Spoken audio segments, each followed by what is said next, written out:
Every ranch has a brand. A seared mark of iron and fire, made to prove ownership. But here, at the Eighth Day Ranch, there was another brand. A mark seared not on the hide of cattle, but on the heart of a man. It didn't matter if you were a son born of the bloodline, or a stranger bought with coin. Every man who survived 8 days under this unforgiving sky would face a day of judgment. Would you become family? Or would you remain an outsider forever? Today, a boy from the back alleys of Chicago begins that 8-day trial. This is the story of his last chance, and the chronicle of the harshest winter that would test the true meaning of a great covenant. The Montana sky was so vast it could make a man feel utterly insignificant beneath it. The Eighth Day Ranch lay under that very sky, holding tens of thousands of acres to its heart. Its owner and living legend, Josiah Jed Stone, was a man with a face like the rugged land and wrinkles as deep as mountain ranges. He was more than a wealthy rancher, he was the guardian of a covenant that had been passed down through his family for over a century. That covenant was not a lavish christening, or a grand party announced to high society, as the rich in the East might do. It was a quiet but ironclad rule that applied to every man who came to the ranch. He who sets foot on the Eighth Day Ranch, whether he is a son, born of my blood, or a hired hand bought from a foreign land, on the morning of the 8th day, he will be judged to prove his worthiness to become one of this family.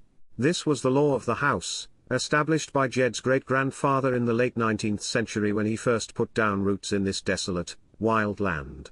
In the years just after the Civil War, when the remnants of an era where men could be bought and sold still lingered, he found a profound revelation in a worn Bible verse. Genesis 17:12 For the generations to come every male among you who is 8 days old must be circumcised, including those born in your household or bought with money from a foreigner. In this, Jed's ancestor saw a vision of community that transcended blood. Just as Abraham's covenant was sealed not by lineage but by a mark of faith, he believed his ranch must be the same. So, instead of a physical mark of circumcision, he established a tradition to test for a mark on the heart. It was an 8-day trial of labor and life, a test of one's dedication, honesty, and love for the land. For the one who passed, a small silver pendant was bestowed, the ranch's brand, a number 8 inside a circle. It was no mere ornament. It was a symbol that you were no longer a hired hand, but family, entitled to the protection and legacy of the Stone clan. It carried the same weight as being given the Stone surname itself. Jed had one son to inherit this vast ranch, Ethan. Ethan had his father's tall build and strong frame, but his eyes lacked his father's depth. He was the Prince of Montana. From birth, he was the master of this land, and everything was his by right. He respected his father's teachings and traditions, but he never understood the true meaning of the covenant. To him, the 8-day tradition was a procedure to affirm the superiority of the Stone bloodline to outsiders, not a door to truly let them in. "You're too romantic, Dad," Ethan often grumbled. "A hired hand is just a hired hand. Giving them our family emblem is like pinning a medal on a sheepdog." Jed would just look out at the distant mountains, saying nothing. One late spring, when the last traces of winter still clung to the earth, a dusty old bus pulled up. From it stepped a boy. Leo? He seemed to carry the damp, dark scent of Chicago's back alleys on him. Fresh out of juvenile hall, he had been given one last chance through a rehabilitation program that Jed sponsored. Leo's eyes were filled with a deep-seated distrust of the world and a sharp, cynical edge. He saw this place as just another temporary shelter he'd pass through, another place that would treat him like a criminal and an outsider. "Look, mister. Jed," Leo said, his first words a challenge. "Skip the rules and just tell me what I gotta do. Just make sure the paycheck clears." In his eyes, the covenant of the 8th day was nothing but a bothersome, hypocritical rule. Jed met his gaze calmly. "You'll learn the work soon enough, son. But remember, a paycheck might not be the only thing you earn here." Leo's arrival immediately grated on Ethan. He saw Leo as an impurity that would defile the sacred family tradition, a living example of how dangerous his father's romantic ideals were. From the moment he saw him, Ethan's gaze was one of open contempt. "I don't know why Dad keeps bringing in trash from the city," Ethan vented that evening by the fire. "This is a ranch, not an orphanage. Guys like that don't know gratitude. They'll stab you in the back the first chance they get." Jed slowly set down his whiskey glass and called his son's name softly. "Ethan, you don't understand. My great-grandfather read that verse in an age when men bought slaves with money. And in those words, he saw God's great equality. He realized that the covenant of God is not a fence built of blood, but a gate opened by the heart. Whether a beloved son born in the house, or a scorned stranger bought with money, if his heart is with us, he is equally a child of the covenant. That boy may be like something society bought and threw away, but he might just have a heart more capable of loving this ranch than even you do. Ethan couldn't comprehend his father's sermon. To him, Leo was an irredeemable delinquent, and he was the rightful heir to this great ranch. There was no comparison. And so, under the vast Montana sky, the 8-day trial for 3 men began. One sought to test the covenant, one sought to prove it, and the other, to mock it entirely. For Leo, the first day at the 8th-day ranch was no different from the law of survival in Chicago's back alleys. The strong rule, the weak obey, and the clear alpha here was the heir to the ranch, Ethan. The trial began at 5 in the morning, before the rooster even crowed. Ethan tried to break Leo's spirit by assigning him the most grueling and thankless tasks. Shoveling frozen manure in the barn, moving dozens of heavy hay bales, mending broken fences in the biting winter wind. These were jobs even seasoned ranch hands avoided. Ethan was certain Leo would complain within a day or two, or simply run away in the middle of the night. "Hey, Chicago. Your hand's a little slow. Think you'll be done by sundown." Ethan would circle Leo on his horse, taunting and belittling him at every turn. He desperately wanted Leo to prove his own unworthiness. Leo didn't answer.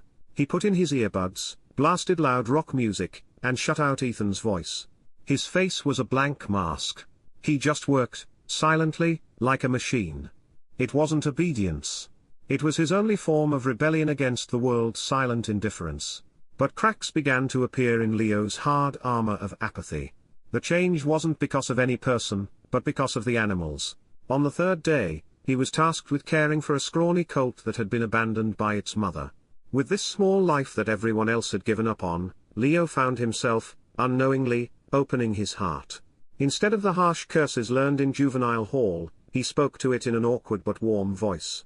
At night, he would sneak his own blanket to cover the colt. Jed watched it all from a distance. He didn't supervise Leo's work.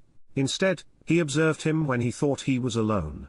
Jed saw, behind the boy's defiant exterior, a profound loneliness. And in the clumsy way he stroked the colt, he saw warmth suppressed by a lifetime of defensiveness. "The boy knows his way with animals," Jed muttered to himself. Ethan didn't like this change in Leo. It was a complication in his plan. On the 5th day, Ethan gave Leo an even harsher test to clean the stall of the wildest, most untamable horse on the ranch, a stallion named Shadow. Shadow was dangerously aggressive towards strangers, known for his vicious kicks. "Be careful, Chicago," Ethan sneered. "That one can smell an outsider like you a mile away." Leo hesitated for a moment, then entered the stall. Shadow snorted menacingly and backed away. Leo didn't approach recklessly.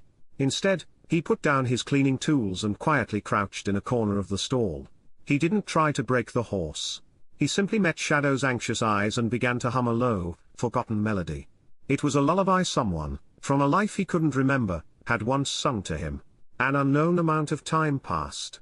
Incredibly, the stallion's ragged breaths softened. It relaxed its guard and slowly approached Leo. Then, it gently rested its head on his shoulder. Ethan, watching from his hiding spot, couldn't believe his eyes. The wild horse that even his father struggled with was opening its heart to a delinquent from Chicago. In Ethan's mind, contempt for Leo began to mix with a confusing, unfamiliar feeling of jealousy. Leo had an instinct that he lacked an ability to recognize the wounds in a broken animal. By the 7th day, Leo was near exhaustion from the hard labor and lack of sleep. But his eyes were different from the first day. The emptiness was replaced by a faint glimmer of life. He no longer wore his earbuds. Instead, he listened to the sounds of the ranch, the wind, the lowing of cattle, and the distant, husky singing of Jed. He was becoming a part of this place. That evening at dinner, Leo asked Jed hesitantly, "That pendant, if you get it, does it really make you family?" It was the first time since he'd arrived that Leo had asked about the covenant. Ethan scoffed at the question. "Why do you care?" Jed silenced Ethan, and looked warmly at Leo. "It doesn't make you family, son," he said. "It confirms you already were. If your heart is here." Leo's head was bowed. He himself wasn't sure where his heart was. Tomorrow was the 8th day. The day of judgment was dawning. On the night of the 7th day, the Montana sky turned the color of a furious giant. The starry sky of moments before was swallowed by a roiling gray, and the wind began to howl like a starving wolf. It was an unforecasted, volatile early spring blizzard. The windows of the ranch house rattled violently, and the temperature plummeted below freezing in an instant. Jed, an experienced rancher, rallied his men to get the livestock to safety. Just then, a young hand ran in, his face pale. "Boss. The 3 newborn calves from the north pasture. They're gone. The mother is just crying inside the fence." Ethan's face hardened. Those calves were from a prize-winning bloodline he particularly cherished. They were the future of the ranch. Left in the blizzard, they wouldn't survive the night. "I'll go." Ethan immediately started gearing up.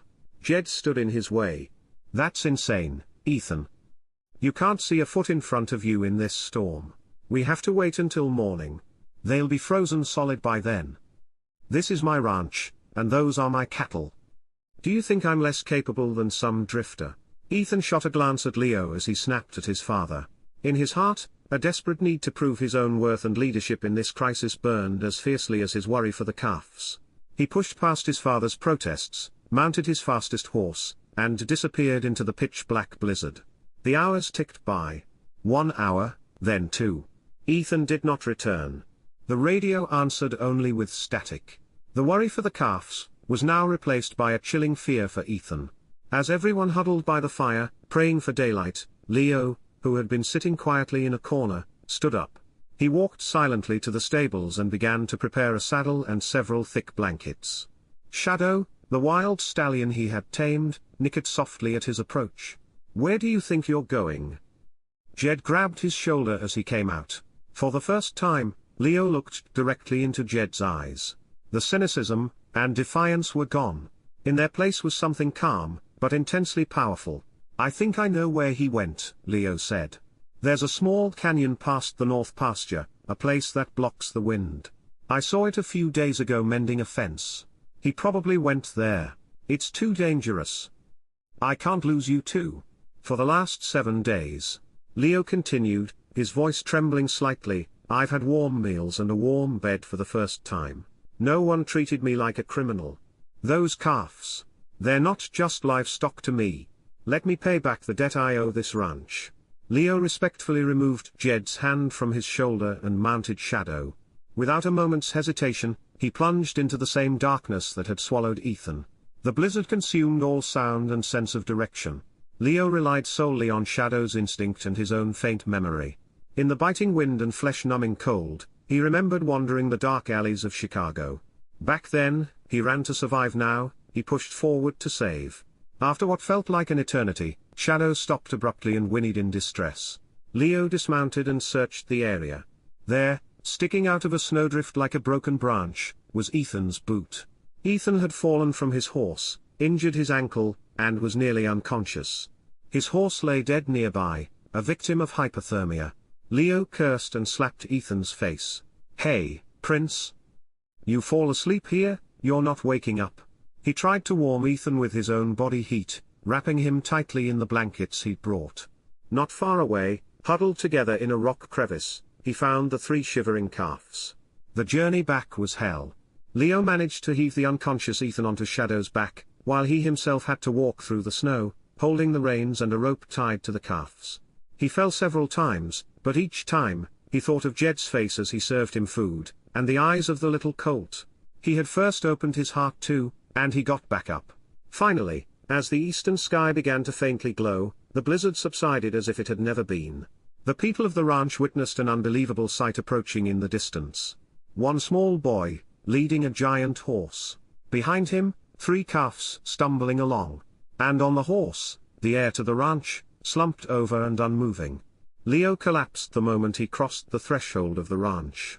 His face and hands were black with frostbite, but his eyes burned like embers that refused to die. The shadow of the stranger was gone. In the blizzard, he had proven his existence, his worthiness, with his entire being. On the morning of the 8th day, a profound quiet filled the air of the ranch, the silence that follows a great storm. In the main lodge's great fireplace, logs crackled, and the warmth slowly began to thaw the frozen hearts of everyone who had endured the night. Ethan sat on the sofa, wrapped in a thick blanket. His ankle was tightly bandaged, his face pale with pain and shame. He stared blankly at the dancing flames, saying nothing. Fragments of the previous night swirled in his mind: Leo's mocking voice, the rough, frozen hand that had slapped his face to keep him alive, and the small back that had forged a path for him through the blizzard. Leo sat in a chair opposite him. A doctor was applying salve and bandages to his frostbitten hands and face. He winced in pain but did not make a sound. His gaze was fixed on the floor. It was Jed who broke the silence. He took the small, ancestral wooden box from the mantelpiece.